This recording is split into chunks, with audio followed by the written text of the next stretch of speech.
ஆனால் அவங்க கிட்ட வந்து 28 தொகுதிகள் திமுக ஒதுக்கியிருந்தது, அது சமரசமாக வாங்கி தர அவங்க 28 தொகுதிகள் மட்டும் இல்லை, அமைச்சரவையில் பங்கு தர்றதாகவும் அவங்க ஒப்பந்தம் போட்டிருக்காங்க. அதெல்லாம் வேற. ஆனால் அவங்க சொல்றதுக்கும் செயலுக்கும் என்ன சம்மந்தம் இருக்கு? அவங்க இணக்கமாக இருக்கிறதா சொல்றாங்களே ஒழிய ஒவ்வொன்றிலையும் சிக்கலாக தானே இருக்கு. அவங்களே இன்னும் வந்து களத்துக்கு வரலைங்க. என்டிஏ கூட்டணியினுடைய அகில இந்திய தலைவர் டெல்லிக்கு நரேந்திர மோடி எப்படியோ அதுபோல தமிழ்நாட்டுக்கு என்டிஏ கூட்டணியினுடைய தலைவர் எடப்பாடி பழனிசாமின்னு அவர் அறிவிச்சிட்டாருல்ல. காங்கிரஸ் கூட்டணி என்ன லட்சத்தில் இருக்கு? இன்னைக்கு நாடாளுமன்ற தேர்தல் இல்லை, இது நடக்கிறது தமிழ்நாடு சட்டமன்ற தேர்தல். இன்றைக்கு தமிழ்நாட்டில் நடைபெறுகின்ற ஒரு அலங்கோல ஆட்சி, அராஜக ஆட்சி, வன்முறை ஆட்சி, இன்னும் சொல்ல போனால் பெண்களை வன்புணர்வு செய்கின்றவர்களை ஆதரிக்கின்ற கொடுங்கோளர்களை பாதுகாக்கின்ற ஒரு ஆட்சி, இன்னைக்கு காவல்துறை செயலிழந்த நிலையில் இருக்கின்ற ஒரு ஆட்சி ஸ்டாலின் ஆட்சி. ஸ்டாலின் பயந்து போய் பதட்டத்தில் என்ன பண்ணுறது தெரியாமல் எடப்பாடி பழனிசாமிக்கு எதிராக எதை பேசினாலும் அது மக்கள் ஏற்றுக்க மாட்டாங்கன்றதுக்காக நரேந்திர மோடி என்டிஏ கூட்டணி பாரதிய ஜனதா கட்சின்னு சொல்லி அவங்க வரவிட மாட்டோம், நாங்கள் நுழைய விட மாட்டோம். பாரதிய ஜனதா கட்சியில் துணைத் தலைவராக இருக்க கரு நாகராஜும் ஒரு வழக்கு போடுறாரு. நீட்டு வந்து இந்த நாட்டினுடைய சட்டம், இந்த சட்டத்தை வேணுமா வேணாமான்னு சொல்லிட்டு ஒரு மாநில அரசு எப்படி ஆய்வு பண்ணலாம், அதுக்கு கமிஷன் அமைக்கலான்னு ஒரு உயர்நீதிமன்றத்தில் ஒரு வழக்கு போட்டார். அந்த வழக்கில் இவங்க போய் என்ன சொன்னாங்க, நாங்கள் நீட்டை பரிசீலனை செய்யறதுக்கு எந்த வழக்கும் போடலை, அந்த நீட்டில் இருக்கிற குறைபாடுகளை வந்து நீக்கிறதுக்கு தான் நாங்கள் இந்த குழு போட்டோம்னு சொன்னாங்களா இல்லையா? அப்போவே இவங்க அந்த வக்காலத்து கேட்கறது இல்லை நீட்டை நீக்கிறதுன்ற பிரச்சனையை விட்டுட்டாங்க. காவிரி பிரச்சனைக்காக அரசியலில் வெளியிடல உள்ள 22 நாள் பார்லிமெண்ட்டை முடக்கி வச்சோம்ல. பார்லிமெண்ட்டை வெறும் அதிமுக 37 சட்டமன்ற நாடாளுமன்ற உறுப்பினர் வச்சுட்டு பார்லிமெண்ட்டை முடக்க முடிஞ்சதுன்னா உங்களால் முடியாதா? இன்னும் கேட்டால் இந்தியா கூட்டணி நாங்கள் ஒற்றுமையாக இருக்கோம், எங்கள் பக்கம் 200 பேர் இருக்காங்க, 180 பேர் இருக்காங்க, மோடி எங்களை பார்த்து அலறாரு, பார்லிமெண்ட்டுக்கு வரமாட்டாருன்னு கதை விடுறீங்கல்ல. தமிழ்நாட்டினுடைய எந்த பிரச்சனைக்காக பார்லிமெண்ட்டில் முடக்கி இருக்கீங்க, அல்லது பார்லிமெண்ட்டில் ஏதாவது நடவடிக்கை தமிழ்நாட்டுக்கு எதிரான நடவடிக்கை வந்தால் ஏற்று நின்றுருக்கீங்க.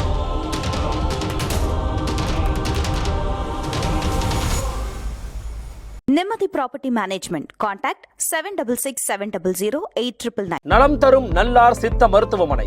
இதய நோய், சர்க்கரை நோய், பக்கவாதம், சிறுநீரக பிரச்சனை, தண்டுவடம் மற்றும் மூட்டு பிரச்சனைகளுக்கு மிகச்சிறந்த மருத்துவமனை. கிருஷ்ணகிரி, சென்னை மற்றும் மதுரை. தொடர்புக்கு 8807666117 மற்றும் 8807666118.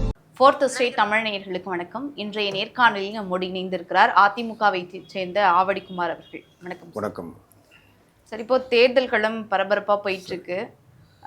திமுக கூட்டணியை பொறுத்தவரை பார்த்தோம்னா காங்கிரஸ் கட்சி கூட்டணியில் இருக்கா இல்லையா அப்படின்னு நம்ம பேசிட்டு இருந்தோம். இப்போ தொகுதி பங்கீடு பிரதானமாக முடிஞ்சிருச்சு எல்லா கட்சிகளும், இன்னும் சிறிய சிறிய கட்சிகள் தான் இருக்கு. அதிமுக கூட்டணியில் இருக்கக்கூடிய மற்ற கட்சிகளுக்கு இல்லை முக்கியமாக பாஜகவுக்கு எத்தனை தொகுதிகள் ஒதுக்கப்படும்? தொகுதி பங்கீடு குறித்தான பேச்சுவார்த்தை எப்போ நடக்கும்? தேர்தல் அறிவிப்பு வந்த உடனே தொகுதி பங்கீடெல்லாம் இறுதிப்படுத்தி அறிவிப்பாங்க. அது வரைக்கும் கூட்டணி இப்போ இணக்கமாக தான் இருக்குது. கூட்டணி கட்சிகள் தான். நேற்றைக்கு கூட பிரதமர் கூட்டணி கட்சி சார்பில் வந்தார். ஆனால் 2 நாளைக்கு முன்னே திருச்சியில் ஸ்டாலின் பார்த்தீங்கன்னா கூட்டணி கட்சியாக கூட்டம் நடத்தினாங்க. கூட்டணி கட்சிகள் அவங்க ஒற்றுமையாக இருக்காங்கன்னு சொல்கிறீங்க, அவங்க தொகுதி பங்கீடுலாம் காங்கிரஸ் கட்சிக்கும் அவங்களுக்கும் முடிஞ்சிருச்சுலாம் சொன்னீங்க. அப்போ முடிஞ்சிருந்தா 2 ஒன்னால பேசியிருப்பாங்க. தேர்தல் பிரச்சார கூட்டம் தானே. அதுலேயே திமுகவை தவிர வர எந்த கட்சியும் வரலையே. ஆனால் அவங்க கிட்ட வந்து 28 தொகுதிகள் திமுக ஒதுக்கியிருந்தது, அது சமரசமாக வாங்கி தர. அவங்க 28 தொகுதிகள் மட்டும் இல்லை, அமைச்சரவையில் பங்கு தர்றதாகவும் அவங்க ஒப்பந்தம் போட்டிருக்காங்க. அதெல்லாம் வேற. ஆனால் அவங்க சொல்றதுக்கும் செயலுக்கும் என்ன சம்மந்தம் இருக்கு? அவங்க இணக்கமாக இருக்கிறதா சொல்றாங்களே ஒழிய ஒவ்வொன்றிலையும் சிக்கலாக தானே இருக்கு. அவங்களே இன்னும் வந்து களத்துக்கு வரலைங்க. அதனால அனைத்து இந்திய அண்ணா திராவிட முன்னேற்ற கழகம் இன்னைக்கு பிரதமர் 3 முறை வந்து போயிட்டாரு. அனைத்து இந்திய அண்ணா திராவிட முன்னேற்ற கழகத்தின் பொதுச் செயலாளர் புரட்சி தமிழர் எடப்பாடியார் 193 தொகுதிகளில் பிரச்சாரத்தை முடிச்சுட்டு அடுத்த கட்டத்தை நோக்கி நகர்ந்துட்டு இருக்காரு. 15ஆம் தேதி இப்தார் விருந்து சென்னையில் அனைத்து இந்திய அண்ணா திராவிட முன்னேற்ற கழகத்தின் சிறுபான்மை பிரிவு நடந்தது. அது முடித்த உடனே மறுபடியும் அவருடைய பயணத்தை தொடங்க போகிறாரு. தோழமை கட்சிகள்லாம் இன்னும் சொல்ல போனால் பிரதமர் வர சொல்ல தோழமை கட்சி தலைவர்கள்லாம் அந்த கூட்டத்தில் கலந்துக்கிறோம். எங்களை பொறுத்த வரைக்கும் ஒரு இணக்கமான சூழ்நிலையில் இந்த ஆட்சியை ஒழிக்கணுன்றதுல உறுதியாக இருக்கிறோம். ஆனா பிரதமர் நரேந்திர மோடி அவர்கள் வரும்போதெல்லாம் சில விமர்சனங்கள் என்ன வைக்கப்படுது அப்படின்னா, முதல்ல வந்து மதுராந்தகம், அதுக்கப்புறம் திருப்பரங்குன்றம், இப்ப திருச்சியில என்டிஏ கூட்டணிக்கான பிரச்சார கூட்டம் நடைபெற்றிருக்கு. வரும்போதெல்லாம் என்டிஏ கூட்டணி தலைமையிலான ஆட்சி தான் நடைபெறும், என்டிஏ கூட்டணி ஆட்சி தான் நடைபெறும் அப்படின்னு சொல்றாரு. எடப்பாடி பழனிசாமி அவர்கள் பேரை வந்து குறிப்பிடவே மாட்டேங்கிறாரு, குறிப்பிட்டு தவிர்க்கிறாரா அப்படின்னு விமர்சனங்கள் வைக்கப்படுது. அது இல்லாமல் அவர் பேச சொல்ல அனைத்து இந்திய அண்ணா திராவிட முன்னேற்ற கழகத்தின் பொதுச் செயலாளர் புரட்சி தமிழர் எடப்பாடியார் பெயரை குறிப்பிடுறாரு. அதிமுக எடப்பாடி பழனிசாமி தலைமையில் ஆட்சி அமைக்கும்னு சொல்றாரு. இதை விட இன்னும் அவர் ஒரு பிரதமர், அதுவும் இன்னும் சொல்ல போனா அவர் வந்து நலத்திட்ட உதவிகள் தமிழ்நாட்டுக்கு வழங்க வந்திருக்காரு. ஆனா நேற்றைய பிரச்சார கூட்டத்துல சொல்லவே இல்லையே, தேசிய ஜனநாயக கூட்டணியால் மட்டும்தான் மாற்றத்தை உருவாக்க முடியும் அப்படின்னு சொல்லியிருந்தாரு. நிச்சயமா இந்தியா முழுக்க அவர் அரசியல் பேசுறாரு. இந்தியா முழுக்க என்டிஏ கூட்டணி தான், தமிழ்நாட்டிலே என்டிஏ கூட்டணி தான். நீங்க அமித்ஷா அவர்கள் அனைத்து இந்திய அண்ணா திராவிட முன்னேற்ற கழகம் பாரதிய ஜனதா கட்சி கூட்டணி அறிவிப்பு செய்ய சொல்லி அவர் தெளிவா சொன்னாரு. என்டிஏ கூட்டணியினுடைய அகில இந்திய தலைவர் டெல்லிக்கு நரேந்திர மோடி எப்படியோ அது போல தமிழ்நாட்டுக்கு என்டிஏ கூட்டணியினுடைய தலைவர் எடப்பாடி பழனிசாமின்னு அவர் அறிவிச்சிட்டாருல்ல.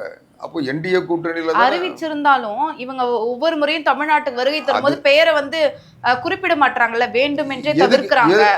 என்டிஏன்னு சொன்னா அதுல எல்லாமே அடங்கி போச்சு. அதிமுக வந்து என்டிஏ கூட்டணியோட கூட்டு சேர்ந்து என்டிஏ கூட்டணியை சார்ந்தவர்கள் தான் இந்த தேர்தலில் ஒன்னா சேர்ந்து போட்டியிடுறோம்.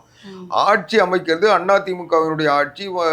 எடப்பாடி பழனிசாமி தலைமையில் அனைத்து இந்திய அண்ணா திராவிட முன்னேற்ற கழகம் தனித்த பெரும்பான்மையோடு ஆட்சி அமைக்கும். இதை நீங்க சீட் ஷேரிங்லாம் அதை பார்க்க போறீங்க. அதிமுக வெற்றி பெற்று ஆட்சி அமைக்க சொல்ல பார்க்க போறீங்க. இது எதுக்கு நாங்க அப்பப்போ சொல்லிட்டு இருக்கணும், வர்றவங்க ஒவ்வொருத்தரும் சொல்லிட்டு இருக்கணுமோ? அவங்களுக்கு என்டிஏக்கு இன்னைக்கு பாரதிய ஜனதா கட்சிக்கு ஒரு 4 இடம் இருக்கு. அது அதிகமாக கூடுதல் இடத்தை உருவாக்கணும்னா அவங்க கட்சிக்குரிய பிரச்சாரத்தை தான் பண்ணுவாங்க. ஆனா இந்தியா கூட்டணியில பார்த்தோம் அப்படின்னா, இந்தியா கூட்டணியின் பிரதானமா அந்த பேரை குறிப்பிடுறது இந்தியா முழுக்க அந்த நாடாளுமன்ற தேர்தல் வரும்போது தான் சொல்றாங்க. இப்ப இங்க தமிழக சட்டமன்ற தேர்தல் வரும்போது திமுக கூட்டணியில் இருக்கக்கூடிய காங்கிரஸ் அப்படின்னு தான் சொல்றாங்க. காங்கிரஸ் ஆறு என்ன சொல்றாங்கன்னா, திமுக கூட்டணி தான் ஆட்சி அமைக்கும், திமுக தான் ஆட்சி பிடிக்கும் அப்படின்னு சொல்றாங்க. இங்க அந்த பேரை குறிப்பிட மாட்டாங்கல்ல. அவங்க திமுக கூட்டணி தான் ஆட்சி அமைக்கணும்னா ஏன் அவங்க கத்தி முனையில் 28 சீட்டு வாங்கினாங்க?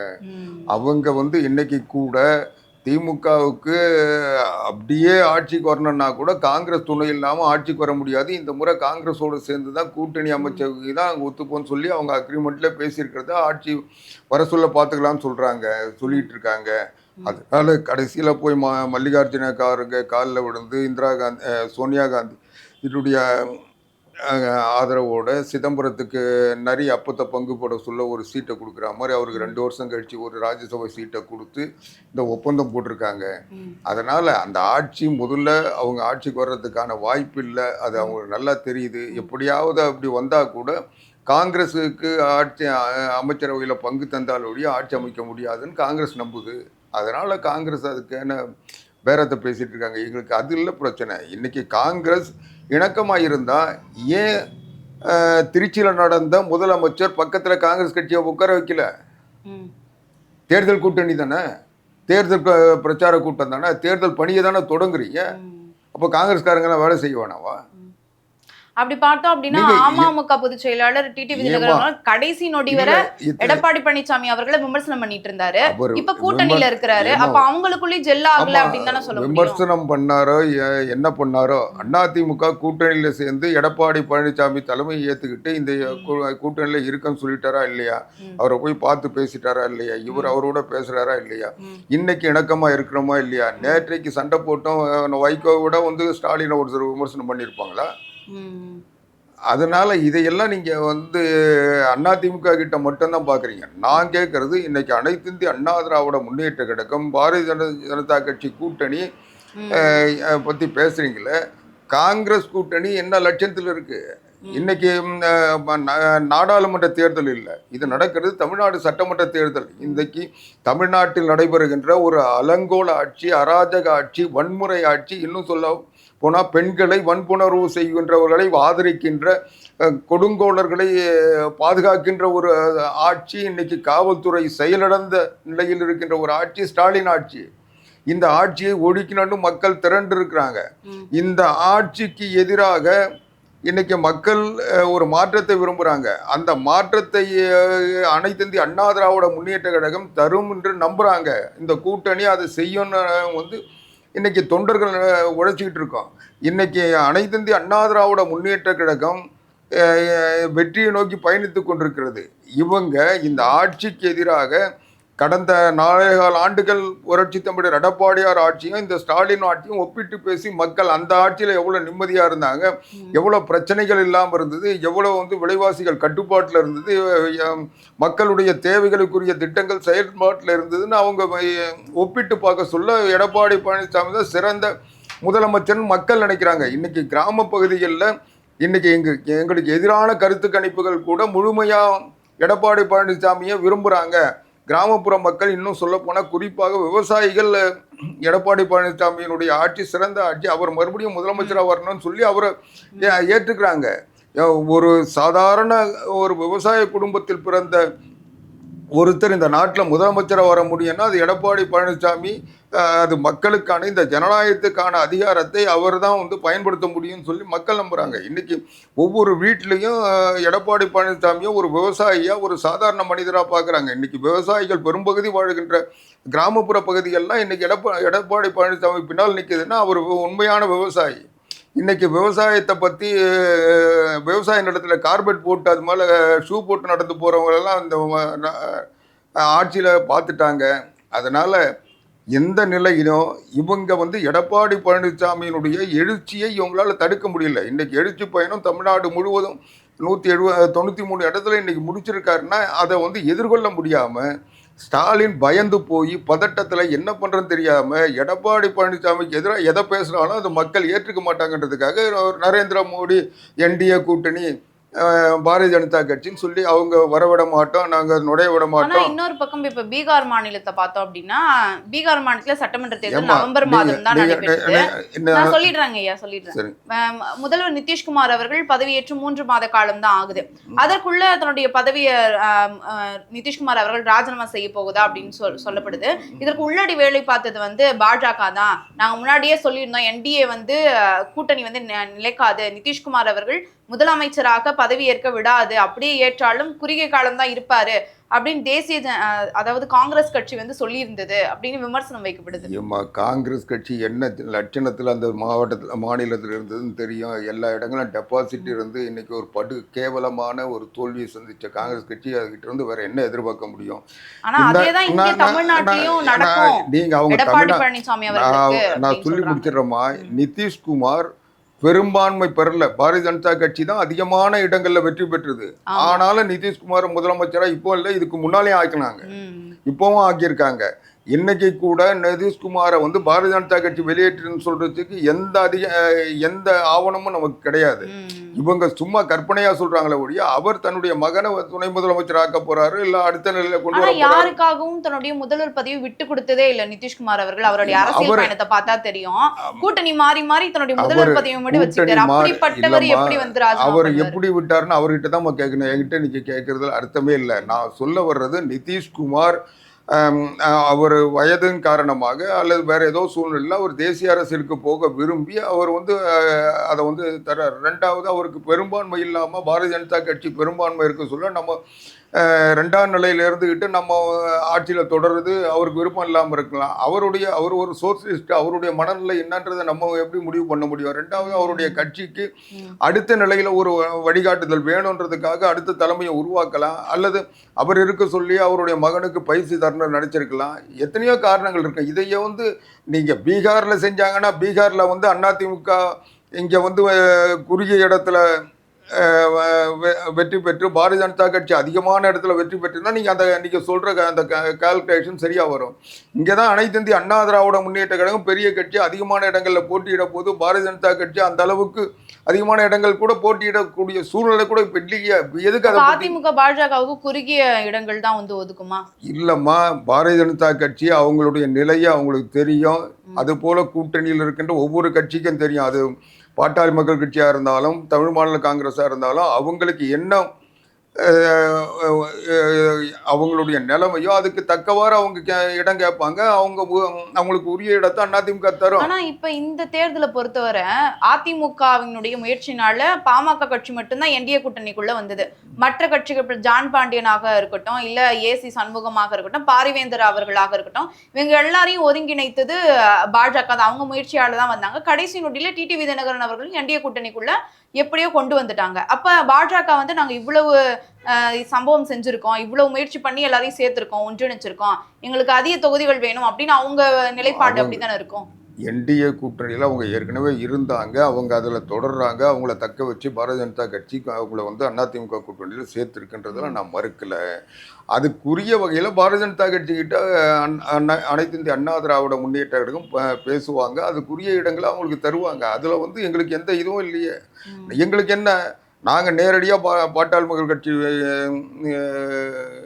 டாக்டர் அன்புமணி ராமதாஸ் அதிமுகவோட சேர்ந்தார். அவருக்கு மாநிலங்களவை கொடுத்து அவர் அதை செய்கிறோம். அதே மாதிரி பாரதிய ஜனதா கட்சி என்ன சொல்லி அவங்க அழைச்சிட்டு வந்தாங்களோ அவங்ககிட்ட அவங்க பேசுவாங்க. அவங்க ஏற்கனவே அந்த கூட்டணியில் இருக்கிறவங்க. அதனால அதில் ஒன்றும் சிக்கல் இல்லை. ஒருவேளை அதிக அளவுல தொகுதிகள் வெற்றி பெற்றுட்டாங்க அப்படின்னா ஆட்சியில பங்கு, அதிகாரத்தில் பங்கு, அந்த முழக்கத்தை பாரதிய ஜனதா அடிச்சுன்னா அதிமுகவின் நிலைப்பாடு என்னவா இருக்கும்? நான் தெளிவா சொல்லிட்டேன். அனைத்து இந்திய அண்ணா திராவிட முன்னேற்ற கழகத்தின் பொதுச் செயலாளர் புரட்சி தமிழர் எடப்பாடியார் எல்லா கூட்டங்களையும் சொல்றாரு. பெரும்பான்மையான அதிக இடங்களில் அதிமுக தான் போட்டியிடும். அதனால அதிமுக பெரும்பான்மை பெற்று ஆட்சி அமைக்கும்.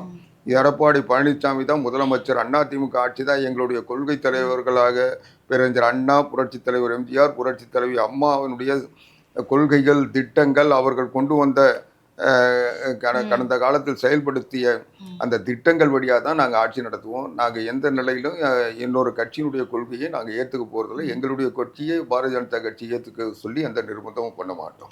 இப்போ 2 நாட்களா ஒரு தகவல் என்ன வந்துட்டு இருக்கு அப்படின்னா, தவேகா தலைவர் விஜய் அவர்கள் என்டிஏ கூட்டணிக்குள்ள வரப்போகிறாரு. அதற்கான முயற்சியை உள்துறை அமைச்சர் அமித்ஷா அவர்கள் மேற்கொண்டுட்டு இருக்காரு. இன்னும் ஓரிரு நாட்கள்ல விஜய் அவர்கள் அமித்ஷா அவர்களை சந்திக்க கூடுவாரு அப்படின்லாம் சொல்லப்படுது. இந்த மாதிரியான சம்பவம் நடக்க போகுதா? நிச்சயமா இல்லை. அனைத்து இந்திய அண்ணா திராவிட முன்னேற்ற கழகத்தின் சார்பில் யாரும் பேசல. எந்த கூட்டணியும் நாங்கள் எதிர்பார்த்ததில்லை. எங்களுடைய கூட்டணி இப்பவே வலிமையா இருக்கு. அந்த கூட்டணி போதுமான வெற்றியை பெறுவதற்குரிய முயற்சி பண்ணல. பாஜக முயற்சி, பாரதிய ஜனதா கட்சியில தமிழ்நாட்டில் யாரும் முயற்சி பண்ணல. நீங்க சொல்ற அமித்ஷா அவர்கள் இங்க இருக்கிற யாருக்கும் தெரியாம நேரடியா அவர் விஜய் பார்த்துட்டு பேசிட்டாரு. நீங்க நம்புவீங்க? அமித்ஷா அவர்களை சந்திக்க போறாரு அப்படின்னு செய்திகள் வருது. ஏமா யார் வேணா யாரை வேணா சந்திக்கலாமா? அதுக்கு போய் நாங்கள் என்ன தடை போட முடியுமா? இல்லை எங்ககிட்ட கேட்டுட்டு தான் சந்திக்க முடியும். அது விஜயினுடைய மனநிலையை பொறுத்து இருக்கு, அவங்க கட்சியினுடைய நிலைப்பாட்டை பொறுத்து இருக்கு. எங்களை பொறுத்த வரைக்கும் நாங்கள் எதிர்பார்த்து இல்லை. ஆனால் அதே சமயம் திமுக எதிர்ப்பு ஓட்டுகள் சிதறி போகாமல் ஒருங்கிணைக்கப்படுமானால் அதை நாங்கள் ஏற்க தயாரிக்கோம். ஆனால் அதே நேரம் யாருக்கும் அமைச்சரவையில் இடம் தர மாட்டோம். இன்னொரு பக்கம் பிரதானமா திமுக இந்த தேர்தலை எப்படி அணுக போகுதுன்னா, போன முறை மாதிரி நீட்டை நாங்க கொண்டு வர மாட்டோம் அப்படின்ற மாதிரி சில முழக்கங்கள்லாம் வைக்கிறாங்க. அதிமுகவின் நிலைப்பாடு என்ன நீட் குறித்து? நீட் அண்ணா திராவிட முன்னேற்ற கழகம் ஏற்கனவே சட்டமன்றத்திற்கு 2 முறை தீர்மானங்கள், கவிப்பிரியா சரியான அரசியல் தரவுகளோடு பேசக்கூடியவங்க. நான் உங்களுக்கு விளக்கம் சொல்ல வேண்டியதில்லை. தீர்மானம் போட்டு அதை அனுப்பி அதை கவர்னர் பரிசீலனை பண்ணி ஜனாதிபதிகிட்ட 2ஆம் முறை போக சொல்ல, ஜனாதிபதி கூட இது உச்சநீதிமன்றத்தினுடைய தீர்ப்பு இருக்கிற வரைக்கும் இதில் மத்திய அரசு ஒன்றும் செய்ய முடியாது, நீங்கள் உச்சநீதிமன்றத்தில் போய் அதில் விலக்கு கேட்டு உச்சநீதிமன்றம் தடையின்மை வாங்கினால் ஒழிய இதில் செய்ய முடியாதுன்னு சொல்லி கவர்னர் ஜனாதிபதி அதை முடியாதுன்னு சொல்லிட்டாங்க. அப்படிப்பட்ட நிலையில் 2011 அனைத்து இந்திய அண்ணா திராவிட முன்னேற்ற கழக ஆட்சி இருக்க சொல்ல புரட்சி தமிழர் எடப்பாடியார் முதலமைச்சராக இருக்க சொல்ல டெல்லியில் சுப்ரீம் கோர்ட்டில் ஒரு விளக்கு கேட்டு வழக்கு போட்டோம். அந்த வழக்கு நம்பர் ஆச்சு. நம்பர் ஆகிறதுக்குள்ள ஆட்சி மாற்றம் வந்தது. ஸ்டாலின் முதலமைச்சர் ஆனார். இவங்க போய் அதுக்கு பதில் போடலை, அந்த வழக்கை தொடர்ந்து நடத்தலை. அதுக்கு ஒரு வக்காலத்து கூட ஃபைல் பண்ணல. அதே நிலையில் இருந்தது. இவங்க முதல்ல போய் 2 மாதம் நேரம் கேட்டாங்க, 2 மாதம் வாய்தா கொடுத்தாங்க. அதுக்கு பிறகு மறுபடியும் போய் 6 மாதம் வாய்தா கேட்டாங்க. 6 மாதம் வாய்தா கேட்க சொல்ல உச்சநீதிமன்றம் சொல்லிச்சு, நீங்களே வழக்கு போட்டு வாய்தா வாங்கிட்டு இருந்தீங்கன்னா நீங்கள் 6 மாதம் உங்களுக்கு தர முடியாது, 2 மாதத்தில் தரோம். 2 மாதத்துக்குள்ளே நீங்கள் பிப்ரவரி 15 ஏதோ ஒரு தேதி குறிப்பிட்டு இந்த தேதிக்குள்ளே நீங்கள் வக்காலத்து ஃபைல் பண்ணலன்னா நான் வந்து கேஸை டிஸ்மிஸ் பண்ணுவேன்னு சொன்னாங்க. அதுக்கு பிறகு வெட்கமில்லாமல் ஸ்டாலின் அரசு அந்த வழக்கை வாபஸ் வாங்கிட்டு வந்து சொன்னாங்க. அப்போ என்ன சொன்னாங்க, நாங்கள் கமிஷன் போட்டிருக்கோம், அந்த கமிஷன் வந்து விசாரணை பண்ணி இவங்க சரியான தரவுகளோட இந்த வழக்கு தொடுக்கல, அந்த கிரவுண்ட் சரியில்லை, நாங்கள் ஒரு நல்ல கிரவுண்ட்ஸோடு அதை போட போகிறோன்னாங்க. அந்த ராஜா கமிஷனை அந்த ஆணையம் வந்து விசாரணை பண்ணி அறிக்கையும் கொடுத்துச்சு. என்ன ஆச்சு, அந்த வழக்கை வாபஸ் வாங்கிட்டு வந்தாங்க. 4 வருஷம் ஆச்சு, வழக்கு போட்டாங்களா? சரி, அது அப்போது இவங்க அந்த கமிஷன் என்னாச்சு, இந்த கமிஷன் நடந்துகிட்டு இருந்தது. கடந்துகிட்டு இருக்க சொல்ல பாரதிய ஜனதா கட்சியில் துணைத் தலைவராக இருக்க கரு நாகராஜும் ஒரு வழக்கு போடுறாரு.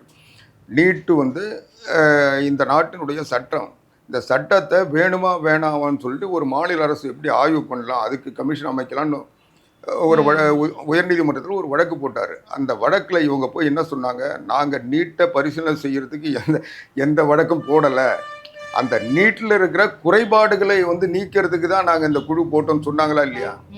அப்போவே இவங்க அந்த வக்காலத்து கேட்கறது இல்லை நீட்டை நீக்கிறதுன்ற பிரச்சனையில் விட்டுட்டாங்க. சரி, அதுக்கு பிறகு அப்புறம் அந்த கமிஷன் அறிக்கை கொடுத்தது, அதை வாங்கி இவங்க குப்பையில் போட்டாங்க, எல்லாம் முடிஞ்சிச்சு. அதுக்கு பிறகு உங்களுக்கு நல்ல நடவு இருக்கா? இதே உதயநிதி ஸ்டாலின் இவங்கெல்லாம் சொன்னால் செய்ய மாட்டாங்க, நரேந்திர மோடி நாங்கள்லாம் கேட்கறது சட்டமன்றத்தில் போடுற தீர்மானத்துக்கெல்லாம் மசிய மாட்டேன்றாரு, நீங்கள் வந்து தமிழ்நாட்டில் இருக்கிற இளைஞர்கள் மக்கள்லாம் சேர்ந்து 1 கோடி கையெழுத்து வாங்கி கொண்டு போய் ஜனாதிபதிகிட்ட கொடுக்குறேன்னு சொல்லி ஒவ்வொரு கல்லூரியாக போய் திமுக கொடியை வச்சுட்டு கையெழுத்து வாங்கினாங்கல்ல, அந்த கையெழுத்து யார்கிட்ட கொடுத்தாங்க? யார்கிட்ட கொடுத்தாங்க சொல்லுங்கள். கவிப்பிரியா சொல்லுமா, நீங்கள் ஏறத்தாழ இந்த சமகாலத்தில் நடந்த அரசியல் உங்களுக்கு தெரியும். இந்த நீட்டை பற்றி கேட்டதுனால நான் குற்றம் சாட்டணும்னா அவங்கள குறை சொல்லணுன்ற என் நோக்கம் இல்லை. இவங்க அந்த நீட்டை கையெழுத்து வாங்க சொன்னது யார்? அந்த வாங்கின கையெழுத்தை முதலமைச்சர் தொடங்கி வச்சார். அதுக்கு பிறகு துணை முதலமைச்சராக இருக்கிற உதயநிதி ஸ்டாலின் ஒவ்வொரு கல்லூரியாக ஊராக போய் அதை வந்து பெரிய விழா கொண்டாடி கையெழுத்து வாங்கினீங்கல்ல, அந்த கையெழுத்து என்னாச்சு? ஜனாதிபதிகிட்ட கொடுத்தீங்களா? இப்போ எதுக்கு வாங்கினீங்க? அப்போ நீட்டில் நீங்கள் காட்டுற அக்கறை அவ்வளோதான். நீங்க உண்மையில அதுல அக்கறை, சரி, திமுக வந்து அக்கறை காட்டல அப்படிங்கும்போது அதிமுக இதற்கு என்ன நடவடிக்கை எடுக்கும்? அதுதான் ஏற்கனவே நாங்க இதை முடியாததுனால தான் வழக்கு போட்டோம். அந்த வழக்கு ஆட்சி இல்லாதனால இவங்க அந்த வழக்கு நீர்த்து போட செய்யிட்டாங்க. அதுக்கு காலம் கடந்து போச்சு. முதல்ல நீட்டை கொண்டு வந்ததே திமுக. இன்னும் கேட்டால் அந்த நாமக்கல் சட்டமன்ற உறுப்பினர் காந்தி செல்வன் வந்து மத்திய இணையமைச்சராக மருத்துவத்துறை இணையமைச்சராக இருந்தபோது அவர் தான் முன்மொழிகிறாரு. அந்த கேபினெட் அமைச்சர் கூட முன்மொழியில், இவர் தான் முன்மொழிச்சு இதை நிறைவேற்றி தாருங்கள் அவையில் வச்சார். அது நிறைவேறிச்சு. அது இந்தியாவினுடைய சட்டமாக மாறி போச்சு. அதை உச்சநீதிமன்றம் இந்த சட்டத்தில் விலக்கு தரக்கூடாதுன்னு சொன்னதுக்கு பிறகு கூட தமிழ்நாட்டினுடைய முதலமைச்சராக இருந்த புரட்சித் தலைவி அம்மா அவர்கள் கேட்டு 2 முறை வந்து அது நீட்டு விலக்கு கேட்டாங்க. நீட்டை நீக்க முடியாதுன்றதை அவங்க சொல்லிட்டாங்க. ஒரு மாநில அரசு ஒரு மெடிக்கல் கவுன்சில் ஆஃப் இந்தியான்னு சொன்னால் இந்தியா முழுக்க டாக்டராக ப்ராக்டிஸ் பண்ணோன்னா ஒரு ஊசி போடணுன்னா கூட அவங்க வந்து மெடிக்கல் கவுன்சில் ஆஃப் இந்தியாவினுடைய பர்மிஷன் வேணும். அவங்களுடைய அனுமதி இல்லாமல், பதிவு இல்லாமல் இவங்க ப்ராக்டிஸாக பண்ண முடியாது. ஊசி போட்டாலும் அது அஃபென்ஸு. அதுதான் இந்தியாவில் சட்டம். எதுவாக இருந்தாலும் மெடிக்கல் கவுன்சில் ஆஃப் இந்தியா தான் அதுக்குரிய அத்தாரிட்டி. அப்போ மெடிக்கல் கவுன்சில் ஆஃப் இந்தியாவினுடைய சட்டம் படி அவங்க வந்து நீட்டு மருத்துவராக பயிலணும்னா நீட் எக்ஸாம் எழுதிட்டு அவங்க வரணுன்றாங்க. நீங்கள் இவ்வளோ பேசுகிறாங்கல்ல, இன்றைக்கி ஒரு காலத்தில் வழக்கறிஞர்கள்லாம் வந்து பிஎல் முடிச்சுட்டா எல்எல்பி முடிச்சுட்டா நேரடியாக போய் கோர்ட்டில் பதிவு பண்ணிடுவாங்க, பார் கவுன்சிலில் பதிவு பண்ணிட்டு வக்காலத்து ஃபைல் பண்ணுவாங்க. இன்றைக்கி முடியுமா? இல்லை. அதுக்கு ஒரு சென்ட்ரல் எக்ஸாம் வச்சாங்கல்ல, இதே திமுக ஆட்சியில் தானே வச்சாங்க. திமுக மத்தியில் ஆட்சியில் இருக்க சொல்ல தான் கொண்டு வந்தாங்க. அப்போ தமிழ்நாட்டில் எதிர்ப்பு தெரிவித்து அந்த சென்னை ஹைகோர்ட்டில் இருந்து அந்த எக்ஸாமை 3 வருஷம் புறக்கணித்தாங்க. 3 வருஷம் தமிழ்நாட்டில் அந்த தேர்வே நடக்கலை. ஆனால் இன்னைக்கு நடக்குது இல்லை. இன்னைக்கு அந்த நீட்டை வந்து தவிர்க்க முடியாது அப்படின்றீங்களா? நீட் ஏற்கனவே சட்டம், அது திமுக தானமா கொண்டு வந்தது. எப்படி பார் கவுன்சில் எக்ஸாம் பாஜக கூட்டணியில தான் அதிமுக இருக்கு. ஒருவேளை வந்து ஆட்சி அமைச்சிங்க அப்படின்னா இது மூலமாக விலக்கு கொடுக்க முடியுமா? இந்தியாவில் இருக்கின்ற ஒரு சட்டத்தை எந்த மாநில அரசாலும் மாற்ற முடியாது. ஆனா இவங்க நீட்டை நாங்க விலக்கு பெறுவோம் தான் சொன்னோம். ஆனா இவங்க நீட்டை நீக்குவோம்னு சொன்னாங்க. ஆனால் அதுவே பொய், அதுக்கு ரகசியம் இருக்குன்னு சொன்னாங்க, என்னவோ சொன்னாங்க, கையெழுத்து வாங்கினே, அது முடிஞ்சு போச்சு. நீட்டை நீக்க முடியாதுன்றதுனால தான், அது சட்ட ரீதியாக தான் அணுக முடியுன்றதுனால தான் அது சட்ட ரீதியாக வழக்கு தொடுத்தோம். அதே சமயம் மக்களுடைய பாதிப்பிலிருந்து மக்களை காட்டுன்றதுக்காக தான் 7.5 விழுக்காடு கிராம பகுதி மாணவர்கள், தமிழ் வழி கல்வி படித்த மாணவர்கள், ஏழை எளிய மாணவர்கள் மருத்துவ கல்வி படிப்பதற்காகத்தான் 7.5 விழுக்காடு எடப்பாடி பழனிசாமி முதலமைச்சராக இருக்கும்போது கொண்டு வந்தோம். அதை கொண்டு வந்து அன்னைக்கு மத்திய அரசு ஏற்கல, மாநில கவர்னர் அதுக்கு கையெழுத்து போடலை. அதையும் மீறி நாங்கள் வந்து அதை அரசாணை வெளியிட்டு அதுக்கப்புறம் கவர்னர் கையெழுத்து போட்டார். அந்த அளவுக்கு நாங்கள் நீட்லேருந்து அந்த பாதிப்புலேருந்து மக்களை விடுவிச்சோமா இல்லையா? அது இன்னும் சொல்ல போனால் அந்த நீட்டில் வந்து இந்த 7.5 விழுக்காட்டில் படிக்கிற மாணவ மாணவிகள் அடுத்த வேளை உணவுக்கு வழி இல்லாத வீட்டு குழந்தை கூட இன்னைக்கு மருத்துவம் படிக்க முடியுதுன்னா அந்த கல்வி கட்டணத்தை மட்டும் இல்லாமல் அந்த ஹாஸ்டல் ஃபீஸ் உள்பட எல்லாத்தையும் அரசாங்கம் ஏற்றுக்குன்னு சொல்லி அரசாணை போட்டு இன்னை வரைக்கும் அது நடைமுறையில் இருக்குல்ல. இன்னைக்கு ஒரு ஆண்டுக்கு 600-650 பேர் மருத்துவ கல்வி படிச்சுட்டு வராங்கல்ல. இதுதான் எங்களால் செய்ய முடியும். மாநில அரசினுடைய அதிகாரம் என்னவோ அதை பயன்படுத்தி என்ன செய்ய முடியுமோ அதை செஞ்சிட்டோம். அதுக்காக இவங்க வந்து இவங்களே முன்மொழிவாங்க, இவங்களே கொண்டு வருவாங்க, இவங்களே நடைமுறைப்படுத்துவாங்க. நீங்கள் ஏன் தடுக்கலை, நீங்கள் ஏன் அமல்படுத்துறீங்கன்னு கேட்டால் இது என்ன கோமாளித்தனம்? நீங்கள் திமுகவை பொறுத்த வரைக்கும் இது எல்லாமே அவங்க செஞ்ச அயோக்கியத்தனங்கள் தான். நீங்கள் பார்த்தீங்கன்னா தஞ்சை டெல்டா பகுதி, அந்த டெல்டா பகுதி முழுக்க மீத்தேன் எரிவாயு எடுக்கிறதுக்கு அனுமதி கொடுத்தது யாரு? அன்னைக்கு தொடங்கி வச்சது யாரு? இதே இன்னைக்கு முதலமைச்சராக இருக்க மு.க. ஸ்டாலின் தானே அன்னைக்கு போய் தொடங்கினாரு. அன்னைக்கு மத்திய அமைச்சராக இருந்த டி.ஆர். பாலு தானே அன்னைக்கு பழனி மாணிக்கம் டி.ஆர். பாலு அன்னைக்கு என்ன சொன்னாங்க? தஞ்சை வந்து டெல்டா பகுதியிலலாம் நமக்கு வந்து எரிவாயு கிடைச்சிச்சு, நம்ம இனிமேல் பட்டு நம்முடைய மக்கள்லாம் வந்து துபாய் மாதிரி எல்லாம் செல்வ வளம் கொடிக்க எண்ணெய் எடுத்து செல்வ வளம் கொடிச்சிருன்னு சொல்லி பெருமையாக பேசுனாங்கல்ல. அன்னைக்கு போய் ஸ்டாலின் தொடங்கி வச்சார்ல. அன்னைக்கு அதிலிருந்து அதனுடைய பாதிப்புகள் வர சொல்ல இவங்க என்ன பண்ணாங்க? அதுக்கு பிறகு எடப்பாடி பழனிசாமி முதலமைச்சர் ஆனதுனால தான் அங்கே இந்த துரப்பணங்கள் நிறுத்தப்பட்டது மட்டும் இல்லாமல் பாதுகாக்கப்பட்ட வேளாண் மண்டலமாக அறிவிக்கப்பட்டு இன்னைக்கு விவசாயத்தை தவிர வேற எந்த பணியும் அந்த மண்டலத்தை செய்யக்கூடாதுன்னு சொல்லி தடுத்து நிறுத்தது யாரு? அதனால இவங்க சும்மா ஏதாவது அம்பக்குக்கு சொல்லிட்டு மக்களை ஏமாத்திக்கிட்டு இன்னைக்கு செஞ்சிட்டு இருப்பாங்க. இன்னும் கேட்டால் காவிரி ஒப்பந்தத்தை 74 புதுப்பிக்காமல் போனது யாரு? அந்த காவிரி வழக்கை டெல்லியில் பாதுகாக்கப்பட்ட அந்த விவசாயிகள் சங்கம் தொடர்ந்த வழக்கை திரும்ப பெற்றது யாரு? அன்னைக்கு திமுக கேட்டா அன்னைக்கு காங்கிரஸ் ஆச்சு. இன்னைக்கு ஏன் காங்கிரஸோட கூட்டு சேர்றீங்க? அன்னைக்கு கச்சத்தீவை தாராவத்தது யாரு? கேட்டா எங்களுக்கு தெரியாம காங்கிரஸ் கூட்டம். சரி, காங்கிரஸ் ஏன் இப்போ தூக்கி பிடிக்கிறீங்க? நீங்க அயோக்கியதனம் அத்தனையும் தமிழ்நாட்டுக்கு பண்ண துரோகம் அத்தனையும் காங்கிரஸ் திமுக தானே செஞ்சிருக்கு. ஆனால் எனக்கு என்ன இங்கே ஒரு கேள்வி, இப்போது டபுள் இன்ஜின் சர்க்கார் வந்து அமைஞ்சுது அப்படின்னா நான் நிறைய நலத்திட்டங்களை வந்து கொண்டு வர முடியும் தமிழ்நாட்டில் அப்படின்னு வந்து சொல்கிறாங்க. எடப்பாடி பழனிசாமி அவர்களுமே சொல்கிறாரு. இப்போ அதே என்டிஏ கூட்டணி தான் வந்து புதுச்சேரியில் இருக்குது. 2025 26 பட்ஜெட்டை பார்த்தோம் அப்படின்னா புதுச்சேரி விட குறைவான மக்கள் தொகை கொண்ட மற்ற யூனியன் பிரதேசங்களுக்கு அதிகமாக கொடுத்துருக்காங்க. புதுச்சேரிக்கு மட்டும்தான் 3427 கோடி மட்டும் கம்மியாக ஒதுக்கி இருக்கிறாங்க. இது எப்படி எடுத்துக்கிறது? நாங்கள் ஆட்சிக்கு வந்தோம் அப்படின்னா நாங்கள் கல்வி, சுகாதாரம் இதெல்லாம் மேம்படுத்துவோம் அப்படின்னு சொல்லியிருந்தாங்க. இப்படி வந்து பட்ஜெட்டை குறைச்சா என்ன பண்றது? அதாவது அவங்க குறைக்கிறாங்களா கூட்டுறாங்களா பிரச்சனை இல்லம்மா. ஆனா நம்ம கண் கூட அங்க பார்க்கக்கூடியது இங்கே நடக்கும். அவங்களுடைய அங்க ஸ்டாலின் மாதிரி யாராவது ஒரு அலங்கார பதுமை உட்கார்ந்து இருந்தா அப்படிதான் நடக்கும். எங்களை பொறுத்தவரையும் தமிழ்நாட்டுல ஒரே ஆண்டுல 11 மருத்துவக் கல்லூரி இந்தியாவில் எந்த மாநிலத்திலும் இல்லாம தமிழ்நாட்டுக்கு கொண்டு வந்தோம்ல. அந்த திறமை அந்த தமிழ்நாடு அரசுக்கு மட்டும் இல்ல, முதலமைச்சருக்கு மட்டும் இல்ல, அதிகாரிகளுக்கு இருக்கு. அவங்க கேட்கிற தரவுகளை சரியான நேரத்தில் கொடுத்து அங்க போய் அவங்களுக்கு புரிய வச்சு அதை உடனடியா அதை நடைமுறைக்கு கொண்டு வந்தாங்களா அது நடக்கும். அதை விட்டுட்டு நீங்க பாட்டுக்கு கடிதம் எழுதிட்டு வீட்டில் உட்காந்துருந்தீங்கன்னா நடக்காது. அது வந்து தனிப்பட்ட முதலமைச்சருடைய ஆற்றல், அந்த நிர்வாகத்திற்கு அவருடைய ஆளுமை பண்பை தான் காட்டுமே தவிர எந்த அரசுமே இல்ல முதலமைச்சருமே கடிதங்கள் மூலமாகவோ இல்ல வந்து அவங்க எப்ப பிரச்சாரத்துக்கு அது மூலமாக தானே தகவல் வந்து சொல்ல முடியும். வேற என்ன பண்ண முடியும்? நீங்க முதலமைச்சர் தகவல் சொல்றது வேறம்மா. ஆனா நம்முடைய மாநிலத்திற்கு தேவையானது நாம போய் அவங்க அணுகி அவங்க கேட்குற விளக்கங்களை எல்லாம் சொல்லி அவங்க கேட்குற தரவுகளை எல்லாம் தந்து அவங்க விதிக்கிற விதிகளுக்கெல்லாம் கட்டுப்பட்டு அதில் நம்மளால் கடைபிடிக்க முடியலன்னா அதுக்கு விளக்கங்கள் சொல்லி அதை வந்து அவங்களுக்கு புரிய வச்சு அதை கொண்டு வரணும். அப்படி கொண்டு வந்ததுனால தான் தமிழ்நாட்டில் 11 மருத்துவக் கல்லூரி, அதில் 60% மத்திய அரசு, 40% தான் நம்முடைய செலவு. 11 நான் கேட்குறேன், இவ்வளோ வாய் பேசுகிறாங்கல்ல, 5 வருஷத்தில் ஒரு மருத்துவக் கல்லூரி கொண்டு வர முடிஞ்சுதா? ஒரு மருத்துவ இடத்தை கொண்டு வர முடிஞ்சுதா? நீங்கள் எதையுமே செய்யாமல் யாரோ செஞ்சு வச்சாங்கல்ல, நீங்கள் வந்து அதில் ஸ்டிக்கர் ஓட்டிக்கிட்டு எங்களை விட சிறந்தவங்க இல்லை, நாங்கள் வந்து உலகத்திலேயே சிறந்த ஆட்சி, எங்களுக்கு மாநிலங்களை வந்து எதுவுமே இணை இல்லை, நாங்கள் வந்து உலக தரத்தோடு போட்டியிடுறோம் சொல்லிட்டு இருந்தாங்கல்ல. இதெல்லாம் வந்து ஒரு கோமாளித்தனமாக தான் பார்ப்பாங்களே. இன்னும் விமர்சனம் வைக்கிறது என்னன்னா, எய்ம்ஸ் மருத்துவமனை கட்டல பெரிய விமர்சனம் வைக்கிறாங்க. எய்ம்ஸ் மருத்துவமனை கட்டலன்றதுக்கு யார் காரணம் சொல்லு? அண்ணா திராவிட முன்னேற்ற கழகம் லேண்ட் அக்வசிஷன் செஞ்சு அந்த இடத்தை சமதளப்படுத்தி அடிக்கல் நாட்டு விழா, பிரதமரை கூப்பிட்டு வந்து அடிக்கல் நாட்டு விழா நடத்தினோம். அதுக்குள்ளே ஆட்சி மாற்றம் வந்தது, கொரோனா வந்தது, ஆட்சி மாற்றம் வந்தது.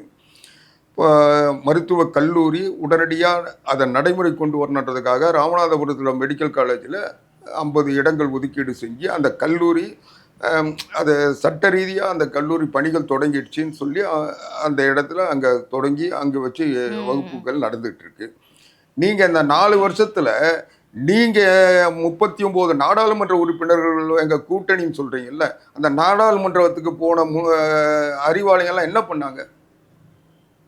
பார்லிமெண்ட்ல ஒரு காவிரி பிரச்சனைக்காக அரசியலில் வெளியிடல்னு உள்ள 22 நாள் பார்லிமெண்ட்டை முடக்கி வச்சோம்ல. பார்லிமெண்ட்டை வெறும் அதிமுக 37 சட்டமன்ற நாடாளுமன்ற உறுப்பினர் வச்சுட்டு பார்லிமெண்ட்டை முடக்க முடியுதுன்னா உங்களால் முடியாதா? இன்னும் கேட்டால் இந்தியா கூட்டணி நாங்கள் ஒற்றுமையாக இருக்கிறோம், எங்கள் பக்கம் 200 பேர் இருக்காங்க, 180 பேர் இருக்காங்க, மோடி எங்களை பார்த்து அலறாரு, பார்லிமெண்ட்டுக்கு வரமாட்டுறாருன்னு கதை விட்றீங்கல்ல. தமிழ்நாட்டினுடைய எந்த பிரச்சனைக்காக பார்லிமெண்ட்டில் முடக்கி இருக்கீங்க? அல்லது பார்லிமெண்ட்டில் ஏதாவது நடவடிக்கை, தமிழ்நாட்டுக்கு எதிரான நடவடிக்கை வந்தால் ஏற்று நின்று இருக்கீங்க. நீங்கள் சும்மா வந்து இங்கே ரோட்டில் நின்றுட்டு தமிழ்நாடு போராடுன்னா என்ன பைத்தியக்காரனா? தமிழ்நாட்டில் இருக்கிறவங்க ஓட்டு போடுறவங்களாம் பைத்தியக்காரனா? எதுக்கு ஓட்டு போடுறோம்? நமக்கு ஒரு அமைதியான வாழ்க்கை, பாதிப்பில்லாத வாழ்க்கை, நம்மளுடைய தேவைகளை புரிந்து செயல்படுத்துகின்ற ஒரு நிர்வாகம் வேணும் தானே, நல்ல நிர்வாகமாக இருக்குன்னு தானே போராடணும். நீ வந்து அமைதியாக இருக்கக்கூடாது, போராடுன்னா நீ எதுக்கு ஆட்சிக்கு வர? நீ ஆட்சிக்கு வருவா நாங்கள் போராடணுமா?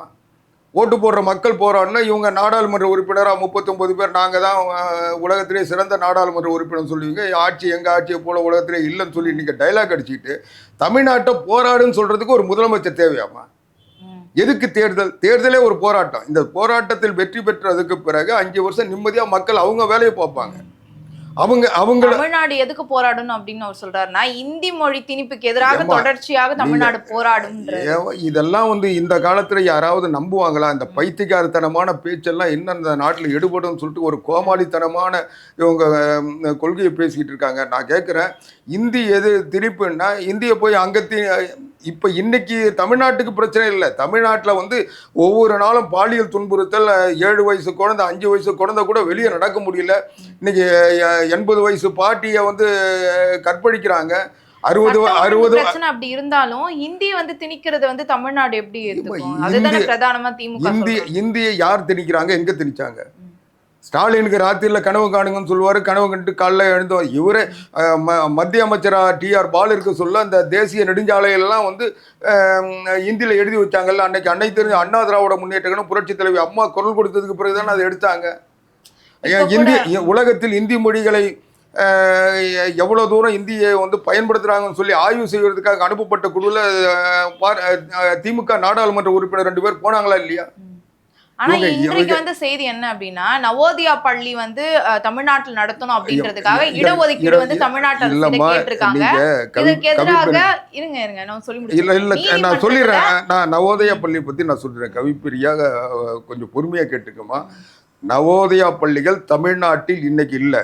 அதுக்கு காரணம் புரட்சித் தலைவர் எம்ஜிஆர். புரட்சித் தலைவர் எம்ஜிஆர் தான் நவோதய பள்ளிகள் அறிமுகப்படுத்தும் போது அது அறிமுக நிலையிலேயே தமிழ்நாட்டுக்கு வேண்டான்னு அவர் விட்டுட்டார். அதுக்கு காரணம் தமிழ் மொழியில் அங்கே வகுப்பு இல்லைன்றத காரணத்தை வச்சு அவர் நிறுத்திட்டாரு.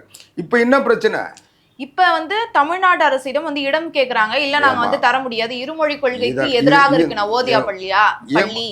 அதனால ஒதுக்க மாட்டோம் அப்படின்னு இவங்க உச்ச நீதிமன்றத்துல வழக்கு தொடர்ந்து அது போயிட்டு இருக்கு. இவங்க எதிர்ப்பு இவங்க தெரிவிச்சிருக்காங்க. தனிநபர்கள் வழக்கு போடுறாங்க, அதுக்கு பதில் சொல்றாங்க.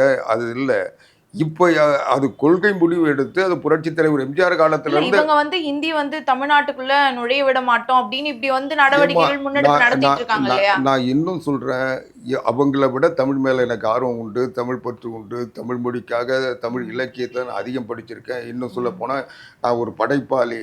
நான் இவங்க தமிழுக்காக என்ன செஞ்சாங்க? ஒன்றும் வேணாம். இப்போ ஒரு போன மாதம் ஒரு விருது கொடுக்குற விழாவில் ஸ்டாலின் பேசினார். என்ன பேசினார்? அந்த அந்த ஒரு 4 பேருக்கு 5 பேருக்கு இன்னொரு விருது கொடுத்தாருல, அதில் பேசிட்டு என்ன சொன்னார்? மத்திய அரசு சாகித்ய அகாடமி மூலமாக தருகின்ற விருதுகள் சரியான ஆட்களுக்கு தர்றதில்லை, அதில் அரசியல் பாகுபாடு பார்க்குறாங்க, அதனால் நாமளே விருது தரப்போகிறோம் தமிழ்நாடு அரசு தரப்போகிறோம். அந்த விருதுக்கு என்ன பேர் சொன்னார்? செம்மொழி இலக்கிய விருது. இது யார் யாருக்கு தரப்போகிறோம்னாரு? மராட்டியாவுக்கு தரப்போகிறோம், ஒரியாவுக்கு தரப்போகிறோம், கன்னடாவுக்கு தரப்போகிறோம், மலையாளிக்கு தரப்போகிறோம், தெலுங்குக்கு தரப்போகிறோம், எல்லாத்தையும் சொன்னார்ல. இதை விட அயோக்கியத்தனம், தமிழுக்கு எதிரான துரோகம் என்ன இருக்கு? செம்மொழின்றது எது? உலகத்தில் இருக்கிற 6 மொழிகள், முதலில் தோன்றிய 6 மொழிகளில் தமிழும் சீனமும் தான் இன்னைக்கு வழக்கில் இருக்கிற மொழி. அதில் தமிழ் தான் இன்னைக்கு இலக்கியத்தில் தடைத்திருக்கின்ற மொழி. செம்மொழினாவே தமிழ் மொழி தான். நீ செம்மொழி விடுதுன்னு கன்னடத்துக்கு கொடுக்க போகிறேன், ஒரியாவுக்கு கொடுக்க போகிறேன்னா இது நீ பைத்தியக்காரனா இல்லையா? நீ ஏதாவது பேரில் கொடுத்துக்கோ, கருணாநிதி விருதுன்னு கொடுத்துக்கோ, ஸ்டாலின் விருதுன்னு கொடுத்துக்கோ, எங்களுக்கு அதை பற்றி கவலை இல்லை. நீ தமிழ்நாடு அரசு, அப்போ தமிழுக்கான அரசா? இது யாருக்கான அரசு? நீ எப்படி நரேந்திர மோடி அரசை குற்றம் சொல்றது? அவங்க ஒரு இந்தியாவை ஆளுகின்ற கட்சி, அந்த இந்தியாவில் இருக்கிற தேசிய மொழிகள் அத்தனையும் அவங்க ஒரு பாகுபாடு இல்லாமல் பார்த்துக்கிட்டு போகிறாங்கன்னு சொல்றதுல நியாயம் இருக்கு. நீ எதுக்கு என்ன தமிழ்நாட்டில் இன்னைக்கு ஒரியா இலக்கியத்தை எழுதுறவங்க நிறைய பேர் இருக்காங்களா? உருவாக்குறவங்க இருக்காங்களா? கன்னட இலக்கியத்தை உருவாக்குறவங்க இருக்காங்களா?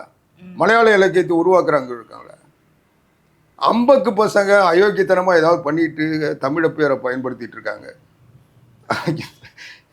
சரி, பார்க்கலாம் சார் என்ன நடக்குதுன்னு. பல்வேறு கருத்துக்களை பகிர்ந்தமைக்கு நன்றி. நன்றிம்மா.